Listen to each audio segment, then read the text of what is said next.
आगरी समाजाचे संघटनात्मक नेतृत्व करणारे व आगरी सेनेचे संस्थापक राजाराम साळवी यांचे शनिवारी सायंकाळी दुःखद निधन झाले. ते 83 वर्षाचे होते. त्यांच्या पश्चात पत्नी, एक मुलगा, 2 मुली, सून, नातवंड असा परिवार आहे.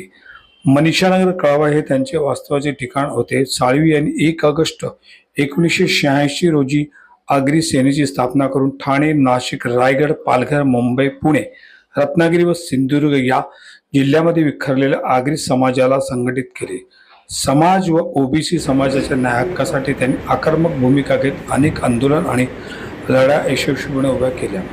कामगारांच्या हितासाठी कामगार एकता ही कर्मचारी संघटना त्यांनी स्थापन केली. शहाड येथील सेंच्युरियन्स, ठाणे जिल्ह्यातील अनेक कारखान्यांमध्ये त्यांच्या नेतृत्वाखाली कामगार संघटना सक्रिय होत आहेत. कामगारांच्या विविध समस्यांसाठी केलेल्या प्रयत्नामुळे अनेकांना न्याय मिळवण्यात त्यांची महत्त्वाची भूमिका होती.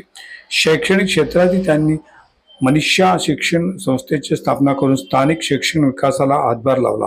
तसेच राज्य सरकारच्या ओबीसी महामंडळाचे अध्यक्षपदी त्यांनी भूषवले. राजाराम साळवी यांच्या निधनानंतर 10 जून रोजी मनीषा विद्यालय कळवा येथे आठवणीसाठी आणि श्रद्धांजलीपर शोकसभा आयोजित करण्यात आली होती. यावेळी साळवी कुटुंबाच्या वतीने राहुल साळवी, प्रदीप साळवी, मनीषा पाटील, माजी महापौर मनोहर साळवी, माजी उपमहापौर गणेश साळवी व माजी नगरसेवक मिलिंद साळवी यावेळी उपस्थित होते. शोकसभेत यावेळी खासदार सुरेश बाळा मामा म्हात्रे, आमदार निरंजन डावकरे, माजी आमदार सीताराम भोईर, नगरसेवक मनोज शिंदे तसेच अनेक राजकीय, सामाजिक व कामगार क्षेत्रातील मान्यवर नेते, पदाधिकारी मोठ्या संख्येने उपस्थित होते.